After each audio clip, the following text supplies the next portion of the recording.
Hello and welcome to this month's Climate Crisis Advisory Group's public meeting. Hope you're all well. I'm feeling in an extremely good mood.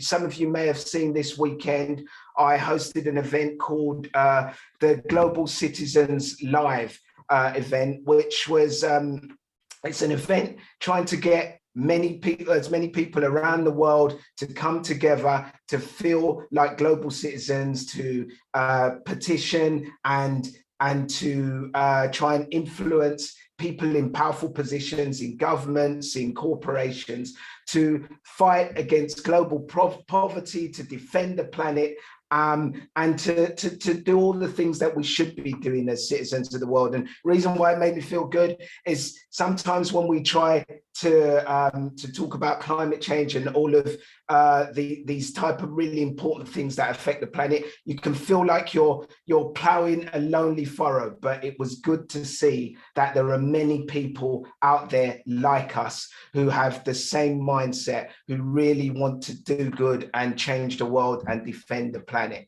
Okay, let's get going because we got a lot of questions today. So this month, our members have been focusing their collective energy on carbon pricing. Now, what role can it play in our ongoing battle to combat climate change? The fiscal policies required to make it an effective tool, and how can it be implemented equitably across the globe? CCAG's latest report tackles all of these questions with a particular emphasis on the role that carbon pricing has to play in a just transition to net zero. Now, to date, emissions reductions have fallen short across many economies, and CCAG believe that current policies do not go far enough. In fact, much more is needed to prompt a global energy transition to a cleaner, safer future for our planet. Within the report, CCAG members have set out a clear guidance for what they believe need to be done to make carbon pricing more effective, while ensuring that emissions are removed at scale and at pace. For reference, you can read the full report and its recommendations available to download on CCAG's Twitter, which is @ClimateCrisisAG, or the CCAG website, ccag.earth. Now, with just 2 weeks to go until COP26, this really is a vital discussion to be having right now. With that in mind, let me pass this on to Sir David, who is going to introduce the group's recommendations before we hear from Professor Laura Diaz-Anadon and Dr. Christophe McGlade. Sir David, take it away.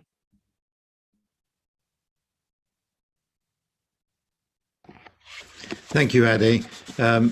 And welcome everybody. Before I introduce our 7 key recommendations, which is all I'm going to do, I did want to share a conversation that we as a group had in private on carbon pricing some weeks ago. The initial idea of doing a report on carbon pricing at all was met with some trepidation, because carbon pricing, and most of us feel this, must never be seen as the answer and only as one initiative amongst many that are critical in moving forward. Everything that we discuss today in relation to carbon pricing must be seen in the context of our overall objectives as a group, based on our overriding systemic analysis of the global situation. So first of all, these are expressed in terms, very simple terms, as 3 R's: reduce, remove, repair. Reduce, we need to rapidly reduce emissions into the atmosphere. Remove, we need to remove excess greenhouse gases in the atmosphere already there at scale. And repair, we have many parts of the world that are close to or at their tipping points, and that's where we need to focus on repair. So that with that, the context is given. Let me share with you our 7 recommendations for carbon pricing. The first is to move at the pace and scale required in reducing carbon emissions. A higher carbon price is necessary. Secondly, greater sectoral coverage is needed. A wider portfolio of policies applicable to all competitors is needed for businesses to consider deep mitigation actions. Thirdly, greater geographical coverage is required. Fourthly, the coverage of all sources of greenhouse gas emissions is needed, including, for example, aviation and shipping, and greenhouse gases other than carbon dioxide. Fifth, carbon price revenues must be openly and equitably redistributed to avoid financial hardship for vulnerable and low-income households. Sixth, increased financing must be made available to low-income countries by high-income countries to enable strong national fiscal and regulatory policies. And finally, number 7, governments must be prepared for institutional changes in policy making to include systems thinking, learning, and adaptation and knowledge sharing across countries. That's enough for me. I want to now hand over to Dr. Christoph McGlade, and then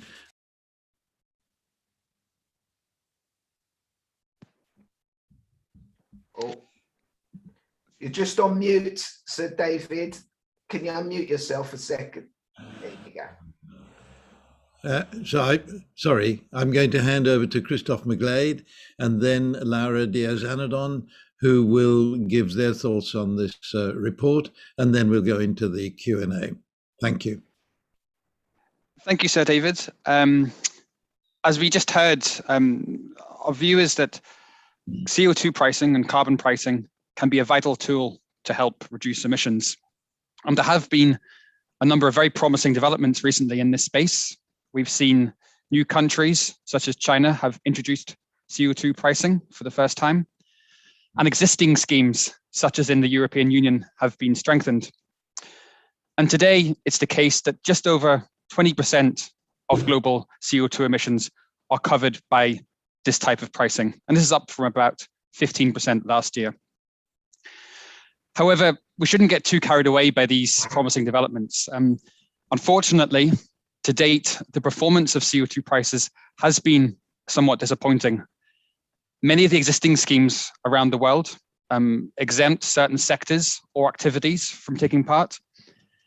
And in nearly all cases, the CO2 prices that exist are far below the levels that are needed to drive the transformation of the world's economies at the pace and scale that's needed.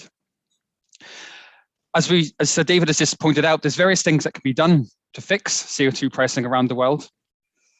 But we should recognize that the fundamental and key problem with CO2 pricing is going to be the political challenges that exist in getting it off the ground.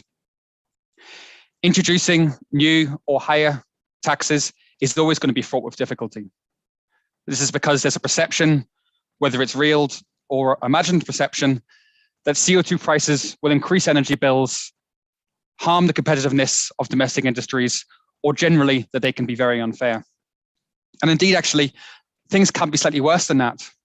We've seen that there are some companies around the world that want to be seen as publicly advocating for emissions reductions, but in reality have no interest in doing so. And we've seen that they've been advocating for carbon pricing precisely because it is so challenging to implement them at a meaningful level. There's also some things that CO2 pricing is unlikely to be able to affect. Just to give one quick example, it's likely to be the case that around about 50% of the emission reductions that will be needed to reach net zero will come from technologies that are not yet market ready. And innovation is going to be needed to get these new technologies to the market and get them off the ground. And CO2 prices haven't really been shown to be very effective at driving general innovation needs. So just to finish, we should absolutely be pushing for a CO2 price to be implemented as widely as possible and as at a higher level as is possible. But its apparent simplicity shouldn't really belie the political difficulty that there can be in implementing it. As Sir David just said, given the scale of the problem and the urgent need for action, we should be looking at a whole portfolio of strong and proven policies, such as mandates on renewable energy or bans on polluting activities. And it's only with this portfolio of policies can we bring about the major cuts in emissions that are so sorely needed.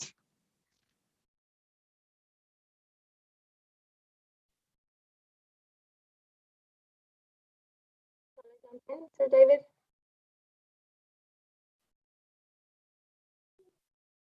You're on, Laura. Okay.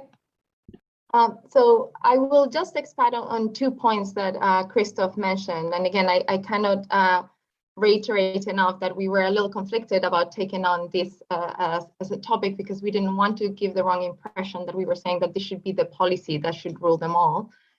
So the 2 points I wanted to mention were, first of all, that there is a lot of potential, and it can be very important, carbon pricing. If it covers a large number of countries, a large number of sectors, if we manage to get the improvements that we discussed, carbon pricing can create signals across supply chains, revenues to help address the distributional impacts of the energy transition of their policies, and it can help address, at least partially, difficult issues related to competitiveness, carbon border adjustments, and carbon accounting in international trade. So there's a lot of potential for this, but it would be insufficient, even if we were able to get high carbon prices, actually, to just go for a carbon price. And I would say that pursuing it should not come at the expense of other policies that are already making changes and getting us to some of the technologies that we need. So one thing I wanted to mention is that we know that major technological advances we have seen over the past few decades in crucial decarbonization technologies have largely resulted from countries around the world putting in place a range of policies that incentivize both the research, development, and demonstration of technologies, as well as creating early markets by providing financial support and regulation. These policy instruments include things like green tariffs, incentives, portfolio standards, efficiency regulations, and so forth. And while countries have differed in terms of the particular mix of policy instruments used and the specifics of the design, collectively, these policies have incentivized cost reductions, learning by doing, economies of scale of some crucial technologies we have today. I could give you many examples, but if we look at the history of the development of solar PV, looking at different countries around the world, taking on initially the US with the research, and then Japan, and then Germany, and Spain and other countries, and then China. Together, the combination of these countries supporting markets led to the huge cost reductions we have seen.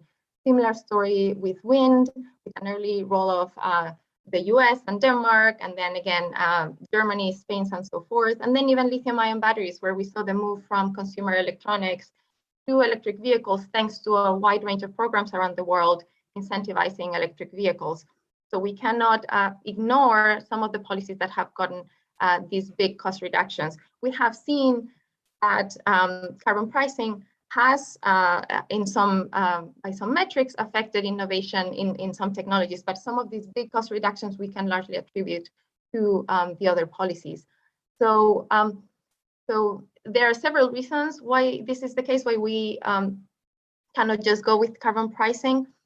There are more than the environmental market failure of carbon pricing. We have a lot of other market failures involved in the energy transition, from local air pollution to knowledge externalities, and failures in capital markets and missing markets and information networks. So there are a lot of other market failures beyond the fact that we're not pricing CO2. And as Christoph mentioned, we have a great urgency getting to carbon neutrality. And this will require rapid structural changes in various markets, different sectors. So different sectors will have different needs. And they may not be achievable just with carbon prices. And then, of course, as I mentioned earlier, we have the fact that an energy transition of this scale will bring in many changes in technologies, systems, preferences, which will have different impacts across different groups of people, meaning that thinking about how we would support vulnerable and poor communities, as well as providing finance to developing countries, is essential. So to get these big changes, we really do need a policy mix that will differ across countries depending on their institutions, on their context, as well as this willingness to collect data, learn and adapt, because one thing we have seen on carbon prices is that they have been changing over time. And this is also the case with other policies with feed-in tariffs. So this institutional change will also be really important. Thank you, Sir David, Professor Laura, and also Dr. Christoph. I think we're really getting into the nuts and bolts of our aim to reach carbon neutrality when we go into carbon prices. So this is a really fascinating subject, and it's time to hand it over to you now and your questions. So our first question comes from freelance journalist Meggy Rodriguez.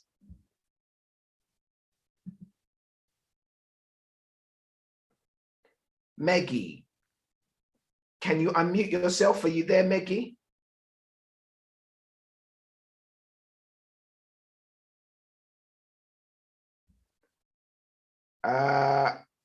Meggy doesn't seem to be there. Okay, let's go to, we'll come back to Meggy Rodriguez, but we'll go now to Diana McCann, who's a climate campaigner. Diana McCann, are you there? Hi, Ade. Yes, I'm here. Hi, Diana. Hi. Yes, so my question to the panel is, carbon trading, carbon pricing mechanisms, the language is confusing. What is the difference between carbon or emissions trading, pricing, taxing, and also offsetting? And is carbon offsetting a green indulgence that negates positive steps that should be putting us in carbon credit, as it were? Thank you. Very, very good question there. Pertinent question as well. Who is up for this one? Let's see. Who out of our member? Okay, I see Laura. Would you like to take this? I see others with their hand up. I already gave a long speech, so. No, it's fine, Professor Laura. We always love to hear from you. So, go ahead. I'll be brief. Great question. So when we think about emissions, there are two main types of policy instruments. You can put a cap, a limit, and allow people to trade, and that's what we have in an emissions trading scheme. So you can limit the quantity, and then the price is set by this quantity, and that's what we have in emissions trading. Or you can have a tax, which is that you set the price, and then the quantity of emissions that you get depends on the price. In theory, you could make them both be equivalent. In reality, because there are asymmetries in terms of the information available, we don't know if we set a price, if we have a carbon tax, the emissions that will follow, or we don't know if we set a cap, what the price will be. They're not quite the same, but the key difference is that in one of these two policies in carbon trading, you set a limit, a quantity limit, and in the carbon pricing, you set a price. The advantage of a price is that you have more certainty in terms of the level that firms need to pay and to do emissions abatement. But then you don't have certainty about the amount of emissions. And in the case of a limit on emissions, you have certainty about the amount of emissions, but you don't have certainty around the price, and you have this price instability. And there are lots of very more complex considerations depending on the information available to everybody, but those are the two main differences. Offsets don't necessarily have to be part of a cap and trade or a carbon tax. It depends on how they're designed. So you can design a cap and trade system so that offsets are allowed or not allowed. And generally speaking, we have seen that some types of offsets, and there's a growing amount of research on this, are not very reliable right now, many of them. And I'll let others continue. Thank you, Professor Laura. Can we also hear from Dr. Klaus? Can you unmute yourself, please? I am in the middle of doing that. I just realized. So now that I'm not mute, yes, I would argue that we need to pay a price for the carbon we bring out. And I see this in some ways as not all that different than what we do with waste management. And that's why I also like the thing we said in the report, that in the end, we should move up to the point where carbon comes out of the ground. Think of this as a waste management fee, which is being exacted right at this moment. And then I would argue offsets certainly in the long run are a problem, particularly if I say I avoided some emission, we are going to make some counterfactual and then price things relative to this, and all of our creativity gets to be very good at coming up with a very bad case so we can say we are a lot better. But I think in the end, what we need is to avoid the carbon showing up in the environment, and we need to certify that an amount of carbon has been put away. Now, in the short term, we can't put all of that carbon away, so having the ability to say we are pricing at an equivalent level. And many things you hear today is that we, in the end, don't price enough that we have the incentive that we can actually remove the carbon. But I think in the end, for every ton of carbon coming out of the ground, we will have to put a ton away.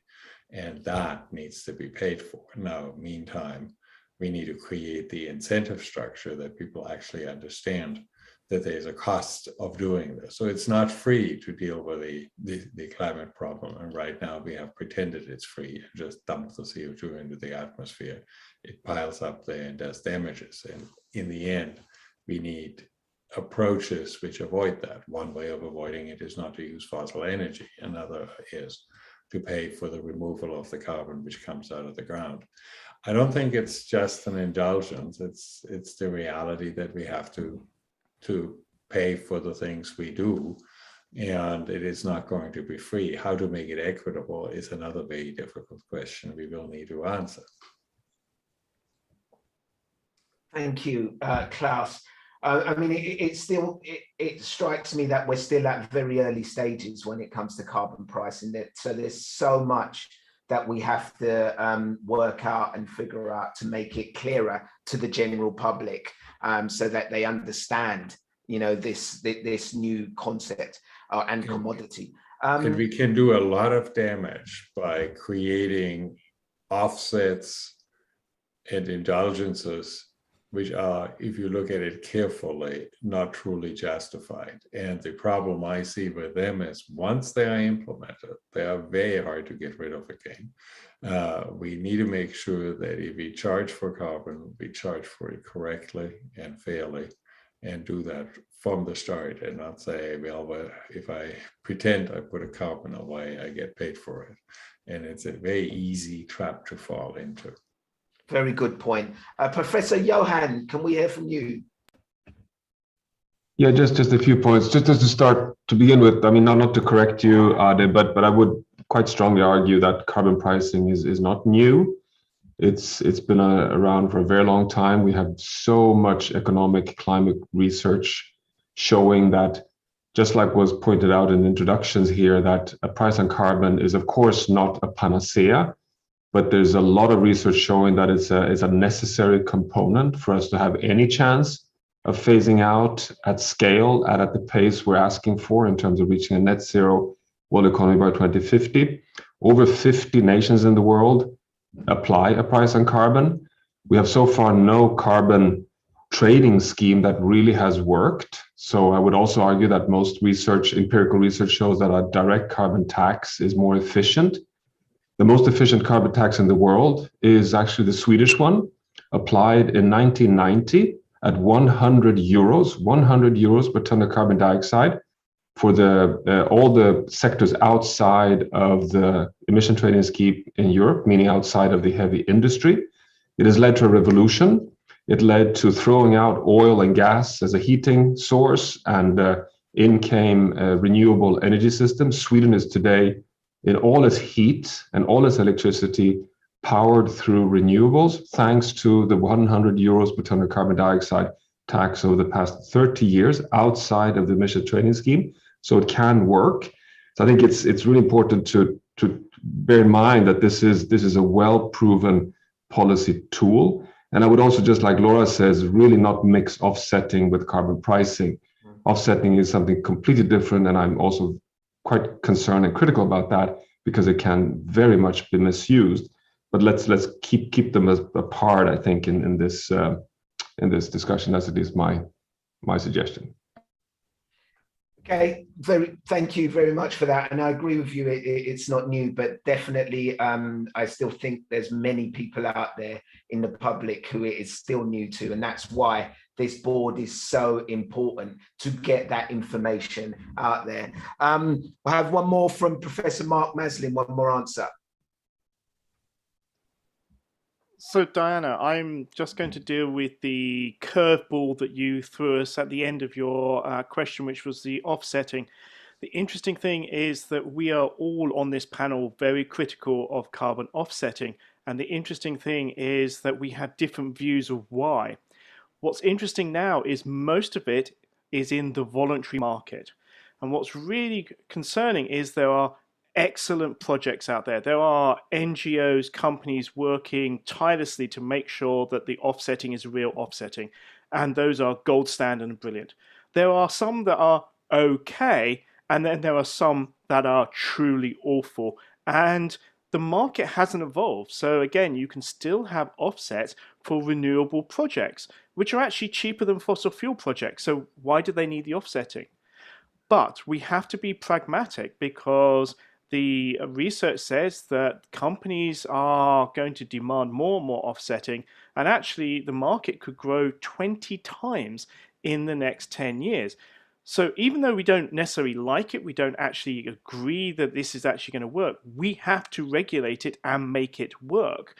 And so therefore what we need is to actually take the stakeholders and actually drive up standards and make sure that most of the offsetting projects in the future are of the gold standard.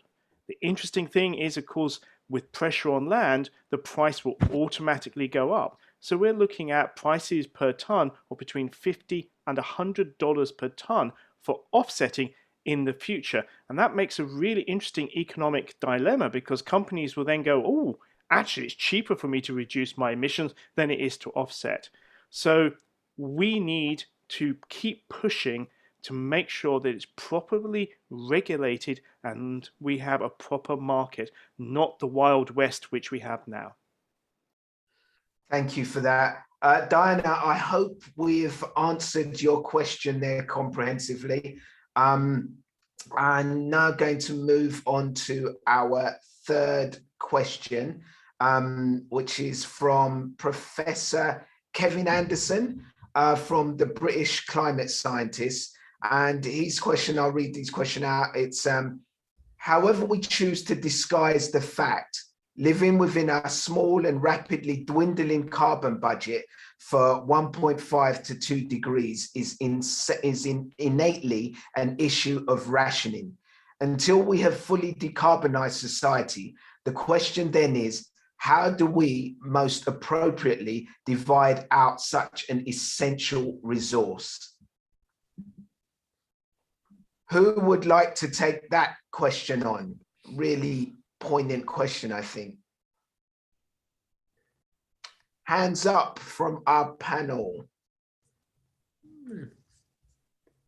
Okay, I see Professor Johan Rockström. Yeah, so I felt obliged, because I'm such a great admirer of Kevin's work. I'm not sure if he's with us on the call, but if you are, Kevin, great to have you with us. And I think you're putting your finger on something that we've been, dwelling on within the CCAG when writing this carbon pricing report. And I hope that comes across also in this introductory, that carbon pricing in itself will never be sufficient. We also need science-based definitions of the finite and absolute quantities of allowable space, which is the dwindling carbon budget that you define. And we have them, as you know very well, for all the planetary boundaries. And that the big challenge is not only to stay within them, but how to share them in a fair way with all citizens in the world. And I mean, you've been publishing the best work, basically, in my mind, at least, on what responsibility we have in the rich minority countries in the world that have basically caused the largest share of the challenge, consuming most part of the allowable budget. So somehow we need to create a sense of ability to phase out our fossil fuel dependence much faster in the OECD countries to allow for a slower landing in developing countries. That said, we also have research showing that to speed that up, we need a price on carbon. So I would say, just like we introduced here in the beginning, that a ban, you could argue that a ban is the equivalent of setting a finite carbon budget edge for every country, how many million tons you're allowed to emit in country X, with a price is a good policy mix. And I think that's at least what we have in the toolbox that is shown to potentially give the most rapid outcomes. Thank you, Professor Johan. I'm just looking at my question because we've got so many questions here. So there was actually a part two to Kevin's question, which I didn't ask, and that's is price the right way forward, given those who can afford it most, given those who can afford it have the most, or should we face the challenge of deciding what is equitable through a process of open political negotiation informed by transparent views of fairness and integrity? Very political question there. I see, Lavanya, you have your hand up as to answer this question. It was actually to answer the first part of the question, or at least to add to Johan's response on that. I think in terms of sharing the remaining carbon budget, we obviously need to do it in a fair and equitable way, as many have highlighted and as the question itself highlights. But it's not just a question of sharing the remaining carbon budget, which is sort of rapidly dwindling, and it's an incredibly small pie to share out. It's also a question of sharing the cost of the transition and sharing the cost of removal. So it's also because we need to look through this issue through the lens not just of fairness amongst the current occupants of the planet, but also future generations. And the less we do now, the more we're going to have to do in the next 10-year phase and the phase after that. And as the sort of German Federal Constitutional Court decision in Neubauer sort of pointed out, the cost of leaving very expensive mitigation options for future generations is something which will fundamentally work against their freedoms and rights. So the question of fairness is one that cuts across generations, and it cuts across just the issue of mitigation. It also cuts across issues of, removal and repair as well, and the costs of removal and repair. Thank you. Thank you, Lavanya. Anyone else? I see Klaus, you've got your hand up still. Would you like to come back on this quickly? If you go to a party with a dozen people and they buy a pizza and 3 of them eat 11 pieces, it's a little rich for those 3 people now to decide what's fair, how to distribute that last slice. So I think we have to figure out how to get into a negative emission regime, and we, as the rich country, owe the rest of the world carbon. We owe them a way of developing, a way of making a transition away from a carbon-intensive economy and make this happen. We ate 11 of the 12 slices, and we are maybe a quarter of the world population. We owe the rest of the world that carbon. We got rich on having it. And I think it's a perfectly fair question for the rest of the world to ask, how come we don't get it? And I think for that reason alone, we are in an overshoot world. We have to figure out how to come back down and give other people room to develop. Great, thank you. Okay, we need to really move on now quickly. So we've got a question from Ben Garside from Carbon Pulse. Ben Garside, are you there? I am, yes, hello. Ask your question, please, sir. Hi there, yeah, thanks, Ade. Yeah, I would like to know from the panel whether they think carbon pricing is an effective solution for decarbonizing heavy industry, given that the current initiatives provide the vast majority of the obligations to these industries for free. Great question. Who would like to answer this one? Hands up.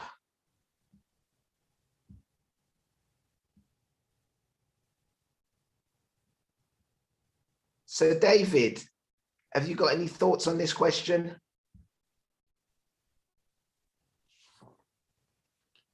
You're on mute, Sir David. I'd rather pass it on to one of the economists. Okay. Who out of our economics side would like to take this question on? Laura.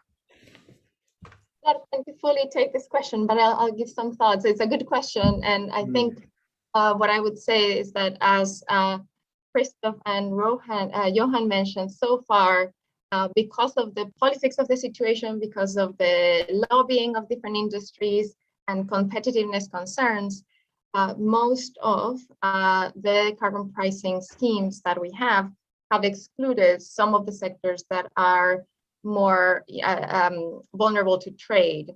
So most have covered power, but power, you produce it in an area, so it's less subject to to losing exports just more indirectly as a result of this.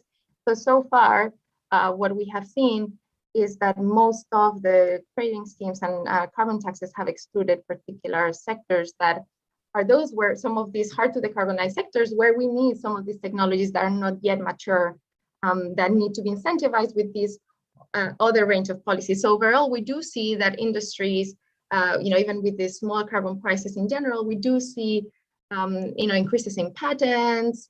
We do see a few innovation indicators that get incentivized by some carbon prices. But I think it would be fair to say that to date, we have not seen carbon pricing, the ones we have right now, affect this. And to some extent, it has been because sectors have been excluded, so they haven't been touched by it. So I do think we need to be thinking about increasing the coverage of carbon pricing schemes, but also having some of these other research development and demonstration funding, demonstration projects, early markets, incentives, in addition to carbon pricing that would be politically feasible. Thank you, Professor Laura. Apologies to anyone if you put your hand up and I haven't seen you. I know, Fatima, you did put your hand up and I missed you earlier, so apologies to that. Please persevere. I've got so many things going on my screen, so I'm trying to keep up with everything, and we've got loads and loads of questions going through. I'm going to go on to our next question, which is Kevin Damasio, and Kevin did send me a message saying he was having problems on his mic. I don't know if you've sorted out your mic yet, Kevin, and whether you can ask the question. If not, we'll move on and we'll work out a way to get your question in. So Kevin, are you there? Okay, Kevin's not there, so let's move on to Freya Burton, Chief Sustainability Officer at Lanza Tech. Hi there, thanks so much for a great report. It really shows the challenges that we face globally on getting to this political alignment on carbon pricing. But I'll throw a question out on, rather than wait for a sufficient political alignment, do you think we've got an opportunity now? And I'm sort of pulling on some of the comments about driving down the cost of innovation and the basket of solutions to do that outside of carbon pricing. So do we have an opportunity today to drive down that cost of innovation so that the exact carbon price almost becomes irrelevant, because the market will already be moving with such inertia that old fossil-based systems will inevitably enter the rearview mirror? So hopefully a sort of optimistic view. Do you think we're there? Is it imminent? Really, really good question. Who would like to take this on? Okay, we've got Christoph, sorry. Thanks, Ade, and thank you for the question. As well as the importance of reaching net zero emissions as soon as possible, the latest reports from the IPCC have been telling us that we need to cut emissions by around about 50% by the year 2030. And there's quite a lot of evidence now that it's possible to achieve that scale of reduction, reduce emissions from today by about 50%, using technologies that are already available on the market. So whether this is solar PV, wind, electric cars, loads of different technologies, more efficient technologies, which we know they work, And in many cases, they're actually cost effective. They're cheaper than the more polluting alternatives. So the key thing we need to do over the next 10 years is just scale up deployment as rapidly and as widely as possible to get that level of deployment coming through. As that's happening, we need to start working on the next generation of technologies. So that can get us half of the way, but to get the full way towards net zero, we need some technologies which aren't yet available in the market. We were just talking there about heavy industry. In some cases, it's very difficult today to fully decarbonize heavy industry with the technologies that are available.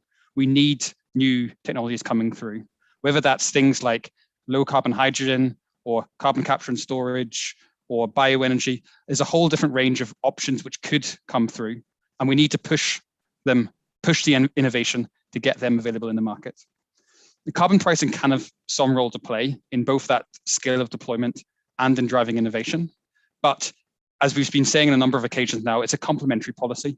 It can help in some elements, it can't help in other elements. So we need to have these other policies pushing us through, especially on those technologies which we know are cost effective, to make sure that we get those emission reductions, both for the next 10 years and to make sure we can get to net zero as quickly as possible. Thank you, Christoph. Because we've got so many questions, I have to move on to our next question so we can get in as many as possible. I'm going to go back to Kevin Damasio, National Geographic, and he's asked, despite being a country in development, Brazil is the 6th largest greenhouse gas emitter in the world. What is the role of Brazil in the carbon pricing market? Is anyone here who'd like to take that question on?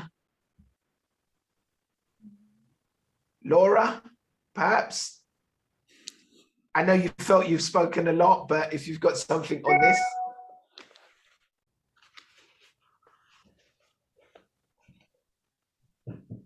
Anyone else on this question? I mean, Brazil, it is a really key factor.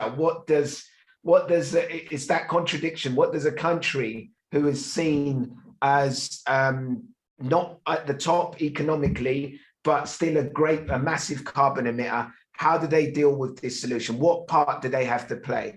Mark, have you got something on this one? So I think the real issue with particularly large developing countries such as Brazil is that we need to somehow support them in maintaining their ecosystem. So one of the reasons why Brazil's emissions are so large is because they are deforesting the Amazon and using it to industrialize their agricultural production to export to produce wealth for the country. And so what we have to do is somehow put a price on that ecosystem, put a price on what Brazil provides for the rest of the world. And so therefore, I think this is where we need to really think about how REDD+, which is the UN sort of system of trying to make sure that payments are provided to countries to prevent deforestation and to increase reforestation. And I think that's something that the carbon pricing has to really take into consideration, is how do we help countries to economically develop without sacrificing their innate ecosystems or their beautiful, amazing forests? It's a really, really pertinent question and great answer. It's the problem that we're going to have to deal with more and more as time proceeds with these countries that are trying to develop, but they don't want to go backwards. Christoph, I see you've got your hand up as well. Thanks, Eddie. I just want to add very briefly to what Mark said, that absolutely one of the reasons that Brazil has a high level of emissions is because of emissions coming from land use change. However, Brazil is very clean in other parts of its sector. It has one of the cleanest electricity systems anywhere in the world today. So we shouldn't, I think, be picking on countries that have already made great progress in terms of having clean energy systems. There is a number of other things that can be done. Removing coal, phasing out inefficient coal-fired power plants, for example, in other countries, which will be just as important as scaling down and reducing emissions coming from land use. Thank you, Christoph. Fatima, I see you've got your hand up.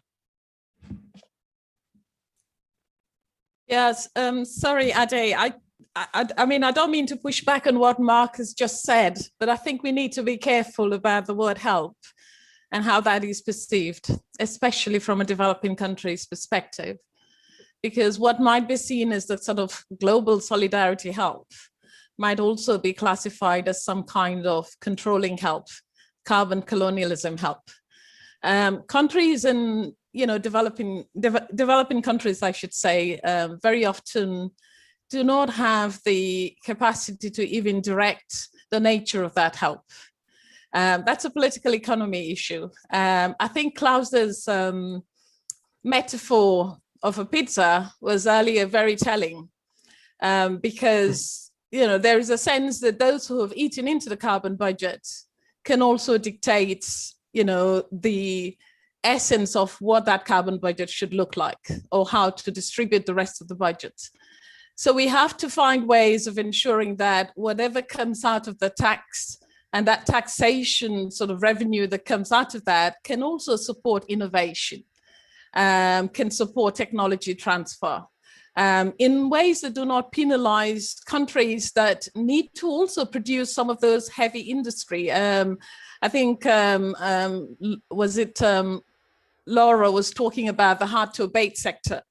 If you take Africa as an example, a lot of the needs in construction are coming from the hard to abate sector. And this is also a continent that has a very low ecological footprint, although we know it's not going to stay that way. So I think we need to be careful about the narrative, because sometimes the narrative might seem like we are supporting countries and we want to make sure that we're embarking on a collective mitigation exercise, but at the same time, it can be perceived as controlling and somewhat of a carbon colonialism route. So that's what I wanted to just add to that, sorry. Thank you, Dr. Fatima, and you're so right. We do not want to repeat mistakes that we made in the past once again when we're trying to create a cleaner future. I'm going to move on quickly to Glyn Godwin, illustrator and climate campaigner. Yeah, hello. Thank you for all the work you're doing. My question really is about fossil fuel interests, which have backed carbon taxes for years on the grounds that politically they just will never happen. I reference Exxon executives just laughing at it. So doubt, delay, and deflect has been their modus operandi. So with the timescale for action now being so short, do you think the problem can be avoided completely just by doing what the COP26 Climate Action Plan does and names a date when all new fossil fuel finance ends, hand in hand with the repurposing of that finance? Otherwise, are repair and remove impossible? Thank you. Wow, a concrete deadline. Should we have that, a deadline to increase the urgency in everyone's minds? What do you think, board? Who wants to take this one on?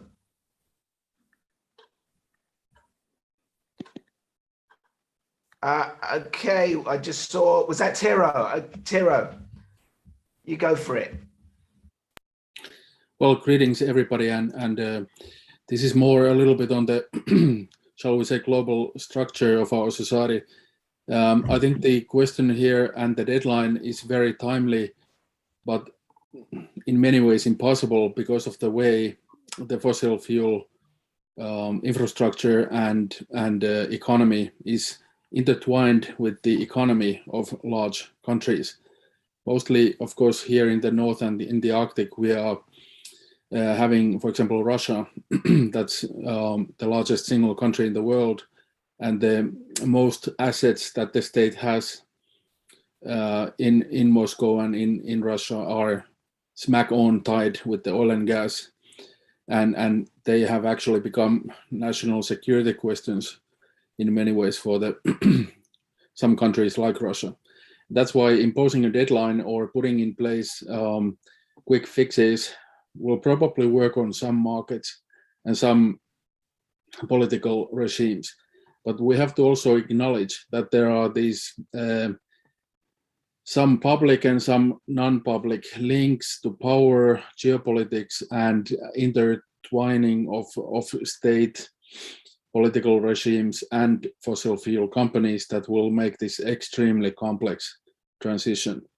And what are the mechanisms to address that will probably, in my mind, if action at all can be taken, will rather be a combination of technologies, political solutions, and transitions that can't operate on just one single deadline.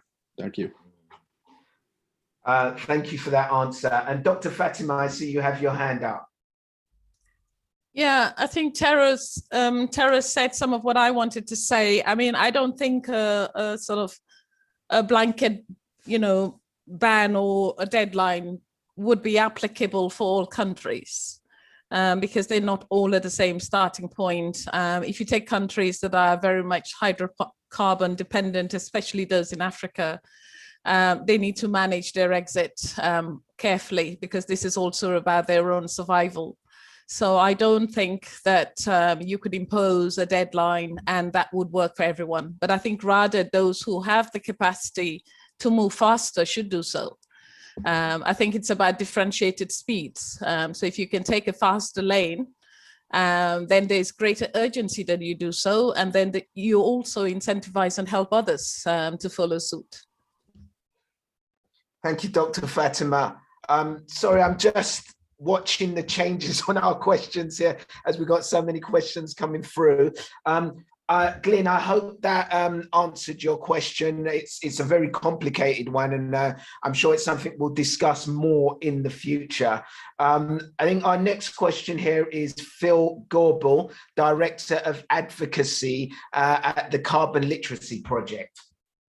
Thanks, Ade. My question is, what in your view will be required to accelerate the creation of a substantive low carbon culture within which such policies as this can thrive? Indeed, such as the speed and scale of change that we need to see implemented, that without such a push, these changes, pricing and across the board, are going to face resistance that'll hobble their impact.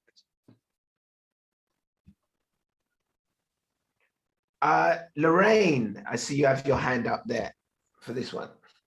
Yeah, great question. I think we absolutely do need cultural change. And I think what that implies is a change of a whole range of different elements of our society around kind of our practices and behaviors, our beliefs and our values, and also our kind of physical infrastructure and our regulations and institutions. We're talking about kind of societal transformation, and that's an enormous project, and it requires interventions at multiple levels, multiple different types of interventions. As was said at the outset, only one of these things is around economic measures. It's also about regulation. It's around education, and I think that might be something that you're interested in. I think that's absolutely a key part of what we need. So I think it is about lots of different interventions. We can't do it with one thing alone. And I think a lot of this is about kind of changing how people understand the problem. And I think one way in which we can try to motivate and mobilize people and create that cultural change is aligning carbon and climate targets with other things that people care about and are important to them. So that might be around kind of jobs and economic development. It might be around kind of health and well-being. There might be sort of community benefits and what's important to families, etc. So trying to understand and align these different kind of objectives that we have with what we need to do to reach net zero and tackle climate change, I think is a key part of how we can achieve some of that cultural change that's required. Thank you, Professor Lorraine. And I see you've got the thumbs up, Phil. So hopefully she answered your question. I'm just going to quickly move on as well, because as I said, we want to get as many questions as possible. We've got a question here from Matthew Schertz from Fevura and No Klima. So Matthew, what's your question?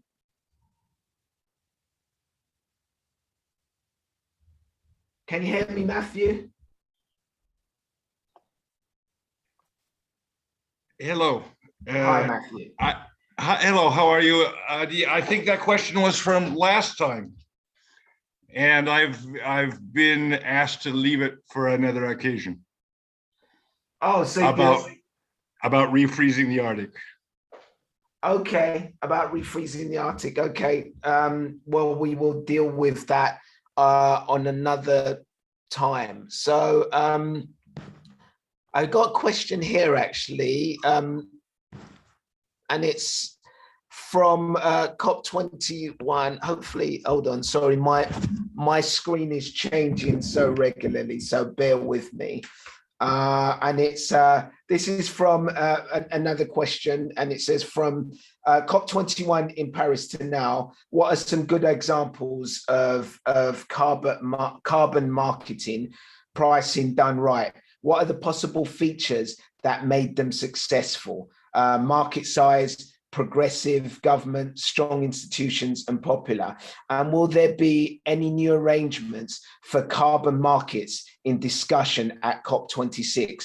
If so, how will they differ from what we have now? It's quite a complicated question, but is anyone who'd like to take that one on?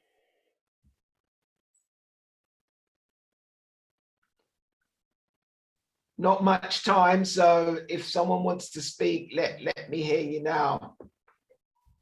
Laura, love it when you answer questions. Just very briefly, I will just start. It's a very good question. I'm not sure any of us know exactly what's going to come out of in terms of carbon pricing. We do know there are different conversations. The only thing I would say in terms of the first question of what makes carbon pricing, taxing scheme more or less successful, we do see a correlation, and there's some work, research that has been done on this that shows that some of the countries that have the higher carbon prices, some of the Nordic countries and Plan, are some of the countries that are also rank highly when it comes to confidence in institutions, public trust, and that sort of thing. So we do see, again, there are additional things that can be done, but we do see that there is a correlation between institutional, lack of corruption, or lower ranking in terms of corruption, as well as public trust in the politicians and politics and the national institutions. Thank you, Laura. Professor Levania. Thank you, Adin, and thank you also for a great question. Just briefly on the rules that are likely to emerge from COP26, as Laura says, we don't have any clarity on that at this point. What we do know is that the negotiations for these rules have been ongoing since 2018, when most of the rest of the Paris rulebook was agreed. So these are obviously deeply contentious negotiations, and it's more important to get them right than to get them done immediately. And it's important to get them right because it will obviously have an impact on carbon price. It's important to get them right also to ensure there's no double counting of emissions credits. It's important to get them right to ensure that cheap credits don't flood the market. So it will obviously have implications, whatever emerges from COP26. If we conclude negotiations on markets, then it will have implications for carbon price. It will have implications for the integrity of the entire market. But at this point, we don't know what those rules will be. Thank you. Well, thank you, guys. That was a very eventful board. It was a pretty eventful board. Lots and lots of questions.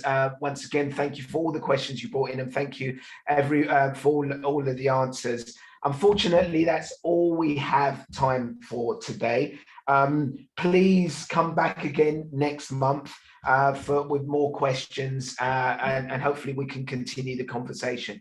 A big thank you to everyone watching at home and to all who asked those excellent questions, and a final thank you, of course, to our CCAG members for providing such a stimulating discussion on carbon pricing. If you want to learn more about the Climate Crisis Advisory Group, you can find more information on the website at ccag.earth. You can also follow the group on Twitter, Instagram, and Facebook. And you can send any questions you may have for CCAG on their social media pages too. Thank you once again for joining us today. And we look forward to seeing you at the next meeting on Thursday, the 29th of October, where the CCAG members will lay out what is needed from COP26. So until next time, have a great week. Thank you.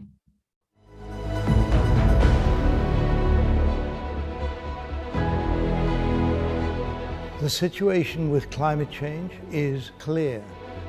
The crisis is not being managed in the way it needs to be managed at the moment. I am Sir Dave King. I have set up a climate crisis advisory group. The group represents the international experts on climate change to be available to the public, to policymakers, and to the media around the world. We need action now. What we as humanity do over the next 5 years will, in my view, determine the future of civilization.